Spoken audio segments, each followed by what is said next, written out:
Hello students, कैसे हैं आप सब लोग। उम्मीद करती हूँ सब अच्छे होंगे और स्वस्थ होंगे। मैं Meena Rana ICT virtual class में आपका स्वागत करती हूँ। स्टूडेंट्स, हम पढ़ रहे हैं क्लास 9 की हिंदी। क्षितिज भाग 1 से हमने प्रीवियस लेक्चर में कविता पढ़ी थी, कैदी और कोकिल। माखनलाल चतुर्वेदी जी द्वारा लिखित ये कविता स्वतंत्रता सेनानियों के लिए ये कविता लिखी गई है। जिस समय ब्रिटिश शासकों ने भारत के उन देशभक्तों को जो स्वतंत्रता के लिए जिन्होंने ब्रिटिश शासकों का विद्रोह किया, इन्हें जेल में डाल दिया, इन्हें कारागार में डाल दिया।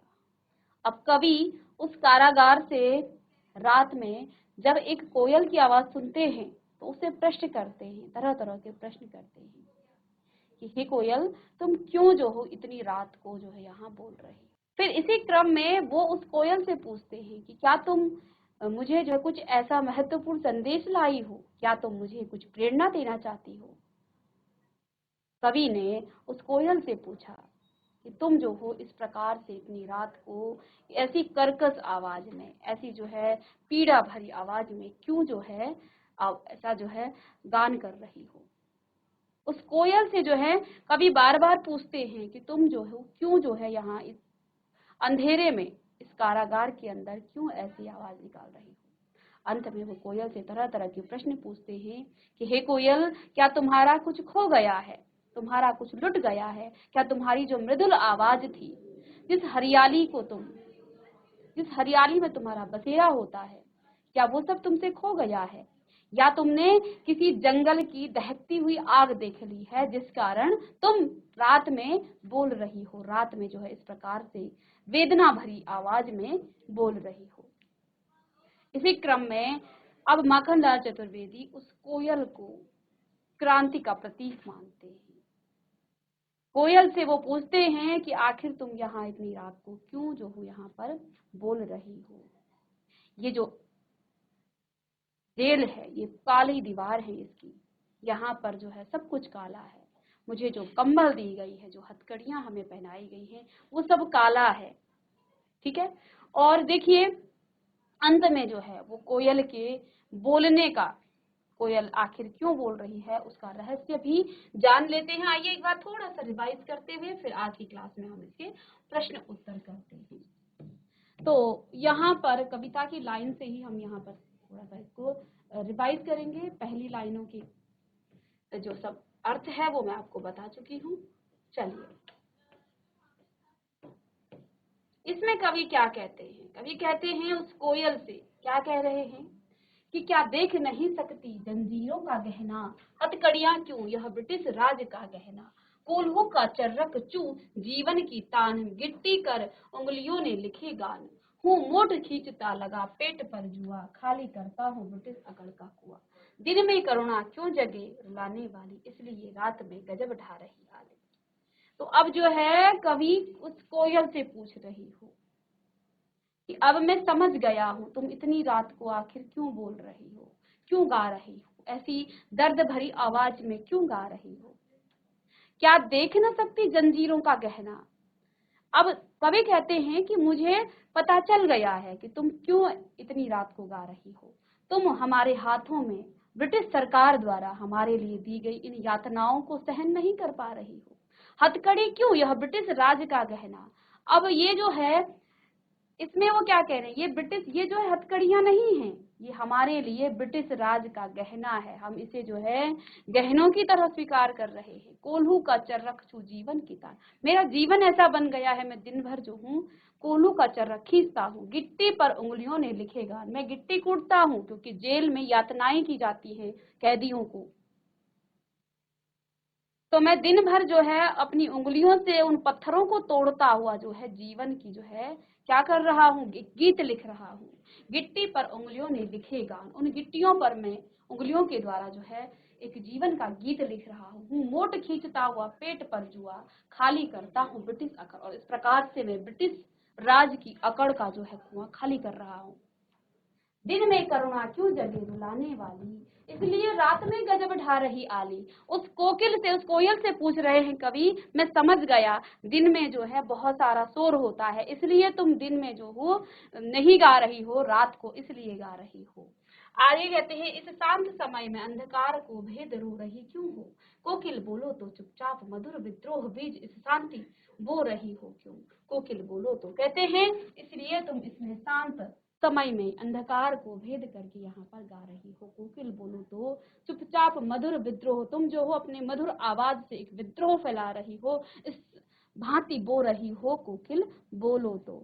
और इसके बाद जो है आगे कवि कहते हैं कि काली तू रजनी भी काली, शासन की करनी भी काली, काली लहर कल्पना काली, मेरी काल कोठरी काली, टोपी काली, कमली काली, मेरी लोह श्रृंखला काली, पहरे की हूँ कृति की ब्याली, तिस पर है गाली रे आली, इस काले संकट सागर पर मरने की मदमाती, कोकिल बोलो तो अपने चमकीले गीतों को क्यों क्यों कर हो तैराती, कोकिल बोलो तो अब जो है कवि कहते हैं कि तू काली है, और ये रजनी यानी रात भी काली है, शासन यानी ब्रिटिश शासन की जो करनी है, जो ब्रिटिश काम कर रहा है, ये भी इसके काले करतूत हैं।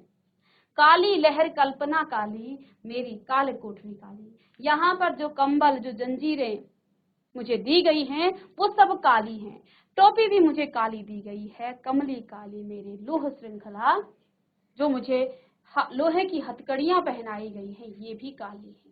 चलिए, टोपी काली, कमली काली, मेरी लोह श्रृंखला काली, पहरे की हूँ कृति की ब्याली, जिस पर है गाली ए आली, इस काले संकट सागर पर मरने की मदमाती, कोकिल बोलो तो अपने चमकीले गीतों को क्यों कर हो तैराती, कोकिल बोलो तो यहाँ पर कवि क्या कहता है कि हे कोयल तुम्हारा रंग काला, आज की ये रात भी घनी काली है, और ब्रिटिश शासक के अत्याचार भी इतने काले हैं, मैं इस कारागार में चोरों और डाकुओं के बीच में क्या हूँ, कैद हूँ, जिससे मेरे मन में जो है भयावह और अंधकारमयी विचार उठ रहे हैं, मेरे जेल की जो कोठरी है वो भी अंधेरे से भरी हुई है, मुझे जो कंबल ओढ़ने के लिए मिला है वो भी काली है, और जो टोपी पहनने को मिली है वह भी काली है, जिन लोहे की बेड़ियों में मुझे बांधा गया है वो भी काली है, इस अंधकारमय माहौल में रात के समय की पहरेदार की जो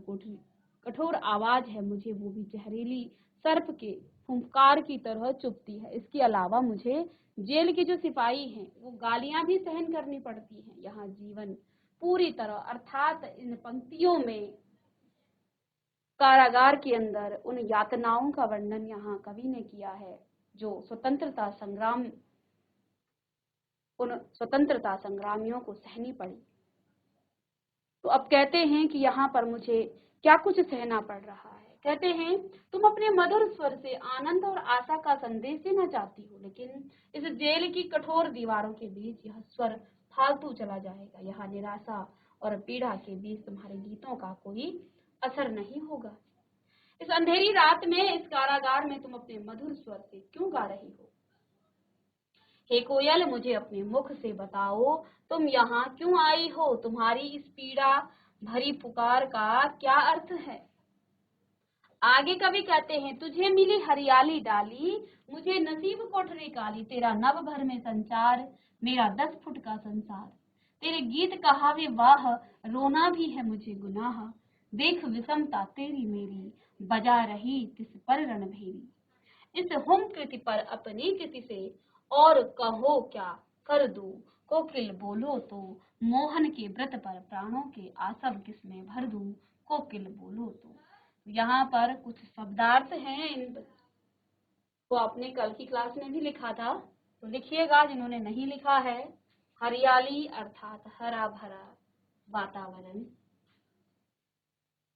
डाली यानी कि पेड़ की शाखा, डाली अर्थात पेड़ की शाखा, नसीब यानी भाग्य, कोठरी काली अंधेरी जेल या कारागार, नभ अर्थात आकाश, संचार यानी गति या स्वतंत्रता,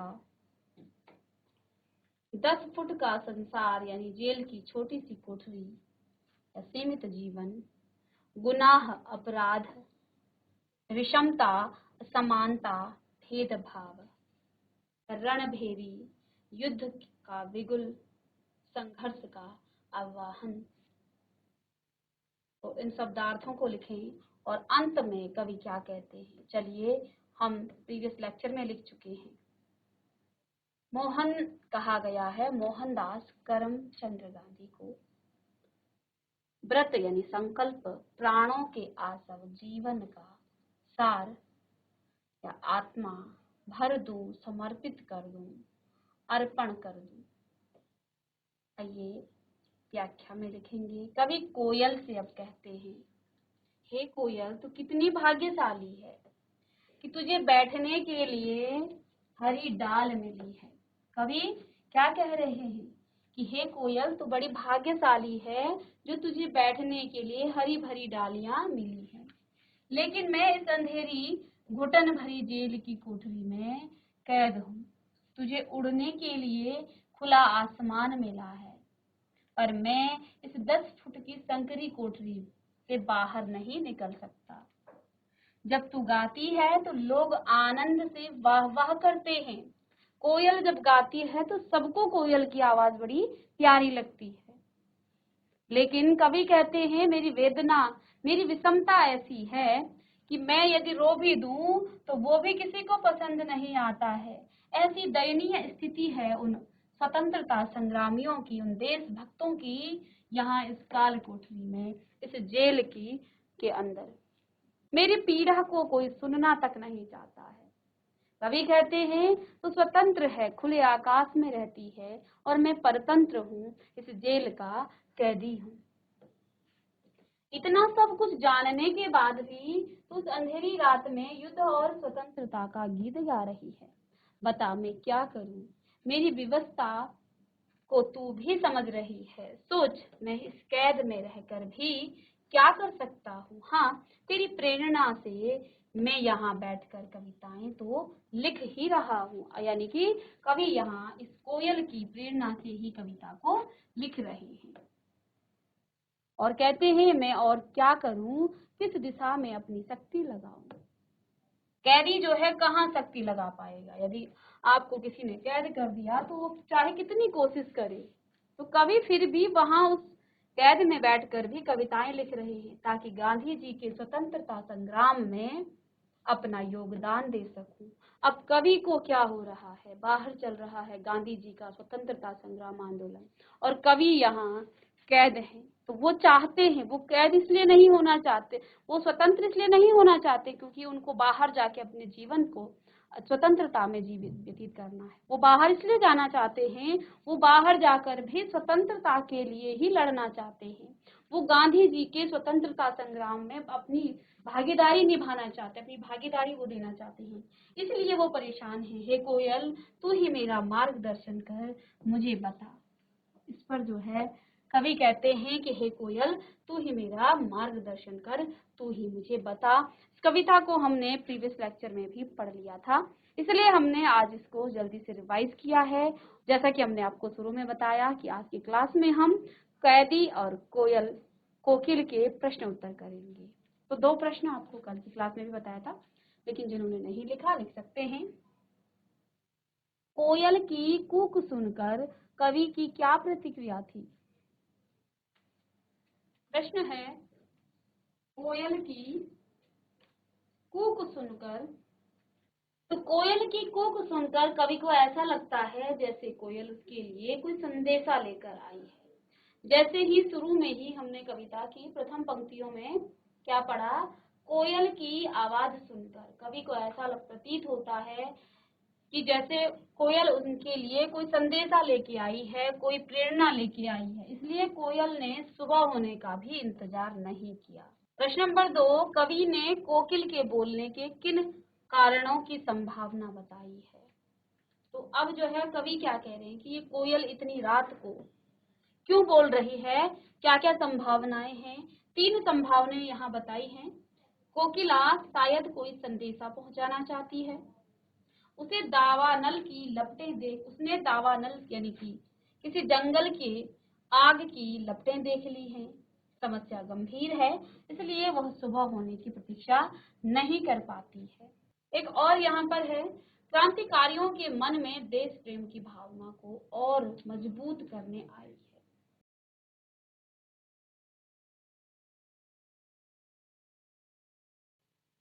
चलिए प्रश्न नंबर 3, किस शासन की तुलना तम के प्रभाव से की गई है और क्यों?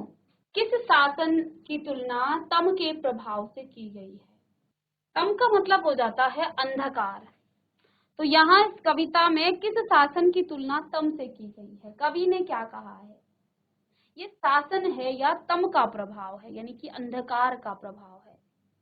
तो एक ऐसा शासन अंग्रेजों ने हमारे भारत और भारतवासियों के ऊपर किया जिससे पूरे भारतवासी जो है परेशान हो गए थे। सबको इस तरह से जो है गुलामी की जंजीरों में जकड़ लिया था कि एक एक आवाज फिर उठा और सभी ने स्वतंत्रता के लिए संघर्ष किया और परिणाम स्वरूप अंग्रेजों को, ब्रिटिश शासकों को यहाँ से अपना जो है सब कुछ ले जा करके यहाँ से भागना पड़ा। तो अंग्रेजी जो शासन है, अंग्रेजी शासन की तुलना कवि ने तम के प्रभाव से की है, यानी कि अंधकार से। जिस प्रकार से अंधकार में सब जगह जो है अंधेरा हो जाता है, ऐसे ही अंग्रेजों का शासन भी था। वो जुल्म करते थे भारतीयों पर, अन्यायपूर्ण जो है व्यवहार करते थे और देशवासियों पर अनेक प्रकार के जुल्म ढा रहे थे। इसलिए अंग्रेज शासकों का जो शासन है उसको तम का प्रभाव से जो है उसकी तुलना की गई है। चलिए प्रश्न नंबर 4, कविता के आधार पर पराधीन भारत की जेलों में दी जाने वाली यंत्रणाओं का वर्णन कीजिए। यहाँ इस कविता में क्या कहा गया है कि हमारा देश पराधीन था, दूसरों के, परा यानी दूसरों के अधीन था। ब्रिटिश शासक ईस्ट इंडिया कंपनी लेकर के यहाँ पर आई थी। उन्होंने धीरे धीरे भारतवासियों को देखा, ये तो बहुत सीधे लोग हैं, तो धीरे धीरे उन्होंने यहाँ के राजा और महाराजाओं पर अपना कब्जा किया और फिर पूरे भारत को अपना गुलाम बना लिया। तो यहाँ क्या कहा गया है, कविता के आधार पर पराधीन भारत की जेलों में दी जाने वाली यंत्रणाओं का वर्णन कीजिए। यहाँ इस कविता में कवि ने यही बताया है कि उनको जेल में क्या क्या यातनाएं भोगनी पड़ती हैं, तो वो सब हमने कविता में पढ़ी हैं। अब प्रश्न के माध्यम से आपसे पूछा गया है कि क्या क्या जुल्म जो है इन स्वतंत्रता संग्रामियों को सहने पड़ते थे। ठीक है, तो देखिए उस समय कैदियों से पशुओं की तरह काम करवाया जाता था। कविता में भी बताया है कवि ने कि मैं जो काम करता हूँ, दिन भर पत्थर तोड़ता हूँ, ठीक है, और दिन भर में जो काम करता रहता हूँ, वास्तव में ये जंजीरें नहीं है, हमारे लिए गहने हैं और हम वो पत्थर नहीं तोड़ रहे हैं, हम अपने हाथों की उंगलियों से जो है कविताएं लिख रहे हैं, मधुर गीत लिख रहे हैं और अंग्रेज शासकों का जो है क्रूर हम तोड़ रहे हैं। तो यहाँ पर कैदियों से पशुओं की तरह काम करवाया जाता था। पहले अंधेरी कोठरियों में उन कैदियों को जंजीरों से बांध कर रखा जाता था। कोठरियां भी जो है काफी छोटी होती थी। जैसा कि कवि ने कहा कि मैं तो बस 10 फुट के इस तेरा संसार जो है उस कोकिल से कह रहे हैं, उस कोयल से कह रहे हैं कि तू तो खुले आसमान में स्वतंत्र है, लेकिन मेरा तो बस 10 फुट का संसार है, क्योंकि छोटी सी कैद में मुझे जो है बंद कर दिया गया है, वहां पर अंधेरा ही अंधेरा है। ठीक है, चलिए नेक्स्ट है, खाने को भी कम दिया जाता था। इस कविता में ही कवि ने बताया कि मुझे पेट भर खाना भी नहीं मिलता था। साथ में क्रांतिकारियों को चोर, लुटेरे और डाकुओं के साथ जो है रखा जाता था। ठीक है, क्योंकि जेल में तो वही होते हैं ना जो चोरी करता है, जो गलत काम करता है, डाकुओं को ही जेल में डाला जाता है, जो किसी का मर्डर करता है। तो ऐसे लोगों के बीच में उन देशभक्तों को डाल करके वहां रखा जाता था। जेल में अमानवीय यातनाएं दी जाती थी। तो ये यहाँ पर कुछ पॉइंट्स हैं, इनको आप लिख लीजिएगा कि कैदियों से पशुओं की तरह काम करवाया जाता था। अंधेरी कोठरियों में कैदियों को जंजीरों से बांध कर रखा जाता था। कोठरियां भी काफी छोटी होती थी। उन्हें खाने के लिए भी कम दिया जाता था। क्रांतिकारियों को चोर, लुटेरे और डाकुओं के साथ रखा जाता था। नेक्स्ट पॉइंट है, जेल में अमानवीय यातनाएं दी जाती। चलिए, तो ये यहाँ कुछ यंत्रणाएं हैं जो कैदियों के साथ, इन स्वतंत्रता संग्रामियों के साथ की जाती थी। भाव स्पष्ट करना है। एक पंक्ति लिखी है, मृदुल वैभव की रखवाली सी कोकिल बोलो तू, और दूसरा है, हूँ मोट खींचता लगा पेट पर जुआ, खाली करता हूँ ब्रिटिश अकड़ का कुआं। इन दोनों के भाव स्पष्ट करने हैं। तो यहाँ कवि ने उस कोकिल से, उस कोयल से प्रश्न किया कि मृदुल वैभव की रखवाली सी कोकिल बोलो तो। जब वो कोयल अंधेरी आधी रात में, मध्य रात्रि में उस जेल में, उस कारागार में जाती है, वहां पर वो एक दर्द भरी आवाज निकालती है। उसकी आवाज को सुनकर कवि क्या कहते हैं? कहते हैं कि हे कोयल, क्या तुम्हारा कुछ लुट गया है क्या, जो तुम ऐसी दर्द भरी, इस वेदना भरी आवाज में गा रही हो। मृदुल वैभव की रखवाली से यहाँ मतलब है, कवि का तात्पर्य ये है कि मीठी तथा कोमल आवाज से है। उसकी आवाज में मिठास होने के बाद भी जब वह वेदनापूर्ण आवाज में चीख उठती है, तो कवि उससे उसकी वेदना का कारण पूछता है, और पूछता है कि क्या तेरी जो मिठास है, क्योंकि कोयल बहुत मीठा गाती है, तो तेरी वो जो मिठास है, जो धन वैभव तेरा है, वो सब लुट गया है क्या, जो तू ऐसी वेदना में गा रही है। ठीक है, तो यहाँ पर इसका उत्तर लिखेंगे कि मृदुल वैभव की रखवाली से यहाँ कवि का तात्पर्य कोयल की मीठी तथा कोमल आवाज से है।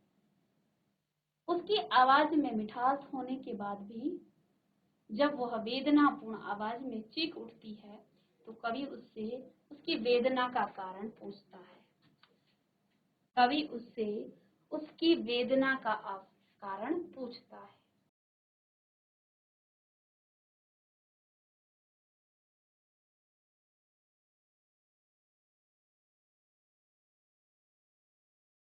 दूसरा है यहाँ,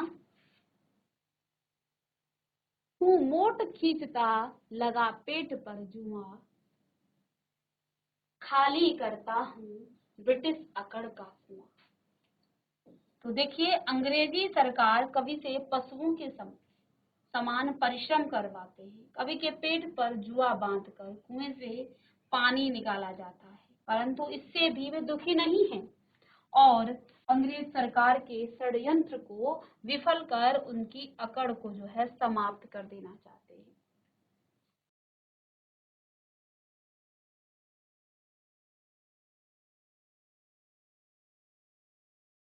चलिए, प्रश्न नंबर 6, अर्धरात्रि में कोयल की चीख से कवि को क्या अंदेशा?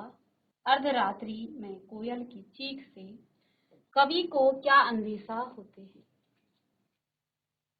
तो अर्धरात्रि में कोयल के चीखने से कवि को अनेक अंदेशे होते हैं, जैसे शायद कोयल पागल तो नहीं हो गई। कवि ने क्या कहा कि शायद तू बावली तो नहीं हो गई, जो इतनी अर्धरात्रि को चिल्ला रही है। फिर कवि सोचते हैं कि शायद वह किसी कष्ट में तो नहीं है, या कोई संदेश लेकर आई है, या यह भी हो सकता है कि वह क्रांतिकारियों के दुख से द्रवित होकर चीख रही हो। तो कवि ने यहाँ अर्धरात्रि में एक कोयल के चिल्लाने से कई अंदेशे बताए हैं। उनको ऐसा लगता है, कहते हैं, क्या तू बावली तो नहीं हो गई, जो इतनी रात को चिल्ला रही है, चीख रही है? क्या तू किसी कष्ट में तो नहीं है? फिर कोयल उससे पूछते हैं, क्या तुमने किसी दावानल की ज्वालाएं तो नहीं देख ली, किसी जंगल की आग तो नहीं देख ली, जिसे देख करके तुम ऐसे चिल्ला रही हो? या फिर तुम कोई संदेश तो नहीं लाई हो?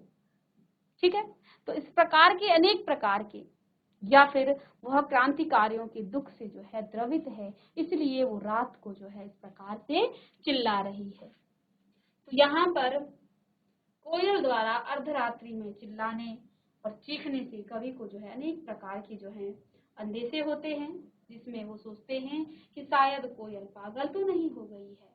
दूसरा, वो सोचते हैं कि वो कोयल किसी कष्ट में तो नहीं है, या फिर वो किसी संदेश को लेकर तो नहीं आई है, या फिर ऐसा हो सकता है कि वो क्रांतिकारियों के दुख से जो है द्रवित होकर चीख रही है। तो पहले वो जो है उससे प्रश्न करते हैं उस कोयल से कि तू क्यों चीख रही है, और फिर जो है वो कहते हैं क्या तू पागल हो गई है। फिर वो सोचते हैं कहीं तू कष्ट में तो नहीं है, या फिर तू कोई संदेश लेकर तो नहीं आई है, और अंत में कवि समझ जाते हैं कि ये कोयल क्रांतिकारियों के दुख से जो है द्रवित होकर चीख रही है और क्रांति की जो है यहाँ पर एक संदेशा लेकर आई है। प्रश्न नंबर 7, कवि को कोयल से ईर्ष्या क्यों हो रही है?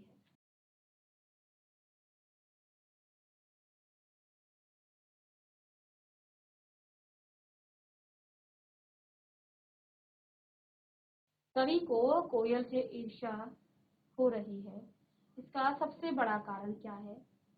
कोयल की स्वतंत्रता तथा कवि की पराधीनता। अंत में कोयल ने क्या कहा? तेरी और मेरी स्थिति में बहुत विषमता है, क्योंकि तू स्वतंत्र आसमान में घूम रही है और मैं इस 10 फुट के इस काल कोठरी में बंद हूँ। कवि ने उस कोयल से कहा कि तू हरी हरी हरी भरी डालियों में रहती है और मेरे लिए एक ये काला, जहाँ पर समस्त चीजें काली ही हैं।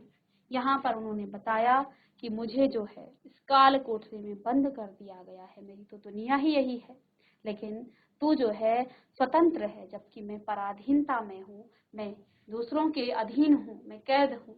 इसलिए कवि को जो है उस कोयल से ईर्ष्या हो रही है। तभी अंग्रेजी सरकार के काल कोठरी में कैद है, परंतु कोयल हरियाली डाली पर रहती है और पूरे आकाश में स्वतंत्र उड़ सकती है, परंतु कवि की दुनिया काल कोठरी के अंधकारमय जीवन में सिमट कर रह गया है। कोयल गीत गाकर अपनी खुशी जाहिर कर सकती है, परंतु कवि के लिए तो रोना भी गुनाह है, जिसकी उसे सजा मिल सकती है। तो इसलिए जो है इन दोनों के जीवन में बहुत बड़ी विषमताएं हैं, बहुत बड़ा जो है अंतर है। इसलिए कवि कहते हैं कि इतनी रात को तू यहाँ क्यों गा रही है, और वो जो है कोयल से ईर्ष्या करते हैं। चलिए,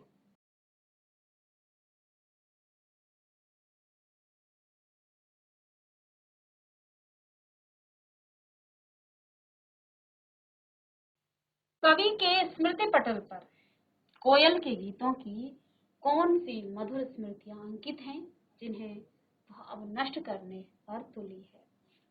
क्योंकि कोयल नाम सुनते ही सभी को ऐसा लगता है, कोयल जिसने नहीं भी सुना है तो हमने ये तो सुना है कि कोयल बहुत सुंदर गाती है। तो कवि को तो ये पता है कोयल बहुत सुंदर गाती है, लेकिन अब यहाँ कोयल क्या कर रही है? कवि के स्मृति पटल पर कोयल के गीतों की कौन सी मधुर स्मृति अब जो है अंकित है, जिन्हें अब वो नष्ट करने पर तुली हुई है? कोयल के बारे में कवि के मन में, उनकी स्मृति में एक मधुर स्वर का जो है स्मृति है, लेकिन यहाँ कोयल अर्धरात्रि को जो है एक वेदना भरी आवाज में गा रही है। तो उसको जो कवि सोचते हैं कि वो जो कोयल है वो बड़ा सुंदर गाती है, वो बड़ा मधुर गाती है, अब जब वो ऐसे स्वर में गा रही है तो इसे सुनकर कवि की जो स्मृति है वो धुंधल पड़ गई है, वो धूमिल पड़ गई है कि वो मधुर गाती, क्योंकि अब तो वो एक करुणा भरी, एक वेदना भरी आवाज में गा रही है। ठीक है, चलिए लिखिएगा इसे।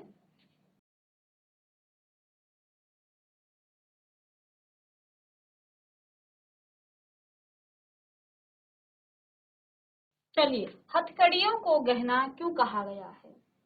तो देखिए, यहाँ कवि ने उस कोयल से कहा है कि इन हथकड़ियों को हथकड़ी मत समझ, ये हमारे लिए गहनों के समान है। ऐसा कवि ने क्यों कहा है? तो कवि क्या कहते हैं कि हमने कोई गलत काम नहीं किया है। देखिए, हम हथकड़ियां जब पहनता है कोई, तो जब उसे गलत काम के लिए हथकड़ियां पहनाई जाती हैं तो वो उसके लिए हथकड़ियां हैं, लेकिन कवि तो देश के लिए विद्रोह किया, उन्होंने देश के प्रति जो है उन्होंने समर्पण भाव रखा है, इसलिए कहते हैं हमारे लिए ये जो है गहने के समान है, गौरव की बात है, गर्व की बात है। तो यहाँ कवि क्या कहते हैं? कवि ने कहा कि लोहे की ये हथकड़ियां गहनों के समान हैं। कभी अंग्रेज सरकार द्वारा पहनाई गई इन बेड़ियों को बंधन नहीं समझता है, क्योंकि उन्होंने ना तो कोई गलत कार्य किया है और ना ही इस गलत कार्य के लिए उनको जो है ये बेड़ियां पहनाई गई है। अतः उनके लिए ये गौरव की बात है। कवि ने हथकड़ियों को यहाँ पर गहना कहा है क्योंकि उन्होंने देश के लिए ये हथकड़ियां पहनी है। आगे प्रश्न नंबर 10, काली तू ए आली, इन पंक्तियों में काली शब्द की आवृत्ति से उत्पन्न चमत्कार की विवेचना कीजिए। काली तू ए आली, इन पंक्तियों की कविता की इन पंक्तियों में कवि ने 9 बार काली शब्द का प्रयोग किया है। शब्द तो एक ही है परंतु भिन्न भिन्न इसके अर्थों में इसका प्रयोग किया गया है। कहीं पर यह शब्द अंग्रेज सरकार के काले शासन को संबोधित कर रहा है तो कहीं वातावरण की कालिमा और कहीं निराशा को उजागर कर रहा है। ठीक है, और साथ में क्योंकि एक शब्द बार बार आए हैं, शब्द की आवृत्ति हो रही है, तो यमक अलंकार यहाँ पर हो जाता है। ये भी प्रश्न पूछे जाते हैं। चलिएगा,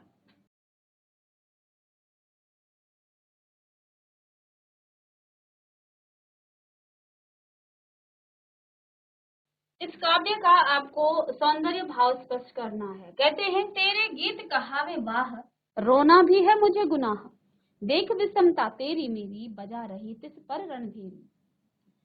यहाँ भाव सौंदर्य, यहाँ पर कवि और कोयल के जीवन की तुलनात्मक वर्णन यहाँ पर किया गया है। कोयल के गीत जहाँ सब ओर से प्रशंसा पाते हैं, वहीं कवि का रोना अर्थात अपनी बात को व्यक्त करना भी गुनाह माना जाता है। कवि ने यहाँ तुकबंदी का प्रयोग किया है।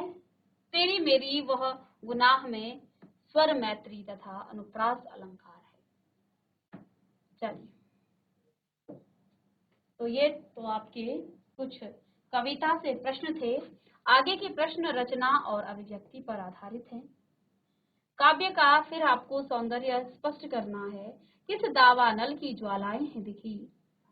कवि ने यहाँ पर प्रश्नात्मक शैली में कोयल की इस वेदनापूर्ण आवाज पर अपनी आशंका व्यक्त की है। कोयल ने ऐसा क्या देख लिया जिसके कारण वह इतनी व्यथित है। शिल्प सौंदर्य, दावानल की ज्वालाओं में रूपक अलंकार का प्रयोग किया हुआ है। भाषा तत्समक शब्द युक्त खड़ी बोली है और भाषा में सहजता और सरलता है। नेक्स्ट प्रश्न है, कवि जेल के आसपास अन्य पक्षियों का चहचहाना भी सुनता होगा लेकिन उसने कोकिला की ही बात क्यों की है। तो यहाँ पर देखो, जेल के अंदर एक ही पक्षी तो नहीं होगा, अन्य पक्षी भी वहां पर होंगे। कवि ने यहाँ सिर्फ कोयल की ही बात क्यों की है। तो ब्रिटिश सरकार स्वतंत्रता संग्रामियों, सेनानियों और अपराधियों में कोई अंतर नहीं समझती थी, क्योंकि जो स्वतंत्रता के लिए विरोध करता था उनको भी अपराधी मान लिया जाता था। ब्रिटिश सरकार की नजरों में वो अपराधी था। ब्रिटिश सरकार ने भारतीयों के अधिकार को छीन लिया था, अतः उन अपने अधिकारों की प्राप्ति और भारत वासियों को आजाद दिलाने के लिए स्वतंत्रता सेनानियों ने बहुत संघर्ष किया। भारतीयों पर अपना वर्चस्व कायम रखने तथा स्वतंत्रता सेनानियों के मनोबल को तोड़ने के लिए वे स्वतंत्रता प्रेमियों और अपराधियों के साथ जो है एक जैसा व्यवहार करते थे। एक प्रश्न यहाँ, प्रश्न नंबर 14 है, आपके विचार से स्वतंत्रता सेनानियों और अपराधियों के साथ एक साथ व्यवहार क्यों किया जाता होगा। तो हमने पूरी कविता पढ़ी, इस प्रश्न का उत्तर आप अपने विचार से लिखेंगे कि क्यों ऐसा व्यवहार उनके साथ किया जाता होगा। तो देखिए, उस समय ब्रिटिश सरकार की मानसिकता ये थी कि जो अंग्रेजों के विरुद्ध विद्रोह करेगा वो गुनाह था उनके लिए। ठीक है, तो वो उन्हें जो है एक प्रकार से गुनाहगार ही समझते थे। प्रश्न नंबर 15 है, पराधीन भारत की कौन कौन सी जेलें मशहूर थी। इनमें से स्वतंत्रता सेनानियों को किस किस जेल की यातनाएं दी जाती थी। इस बारे में जानकारी आपको प्राप्त कर जेलों की सूची और स्वतंत्रता सेनानियों के नामों को राष्ट्रीय पर्व पर भित्ति पत्रिका के रूप में प्रदर्शित आपको करना है। तो यहाँ कुछ जेलों के नाम हम यहाँ पर आपको बताते हैं। अंडमान निकोबार की जेल, पोरबंदर की जेल, इलाहाबाद की नैनी जेल, कोलकाता जेल, पूना की यरवदा जेल। इन जेलों में स्वतंत्रता सेनानियों को जो है अमानवीय स्थिति में जो है रखा जाता था। उन्हें सीलन भरे छोटे छोटे कमरे में रखा जाता था ताकि वे बीमार हो जाएं। उन्हें पेट भर खाना नहीं दिया जाता था। उनसे जानवरों की तरह व्यवहार किया जाता था और काम करवाया जाता था। उन्हें बार बार बात बात पर गालियां दी जाती थी और मार मार कर उनको जो है पीटा जाता था। तो ये सब जो है आप इन प्रश्नों के उत्तर लिख लेंगे। स्वतंत्र भारत की जेलों में अपराधियों को सुधारक हृदय परिवर्तन के रूप में प्रेरित किया जाता है। आपको पता लगाना है कि इस दिशा में कौन से कार्यक्रम चल रहे हैं। तो इस प्रश्न का उत्तर आप ढूंढ करके लाएंगे। और इस तरह से कैदी और कोकिल जो आपकी कोयल कविता है जो माखनलाल चतुर्वेदी जी ने लिखी है, ये कविता हमने आज की क्लास में कंप्लीट कर ली है। उम्मीद करते हैं सभी बच्चों को समझ में आई होगी। मिलते हैं नेक्स्ट लेक्चर में, तब तक के लिए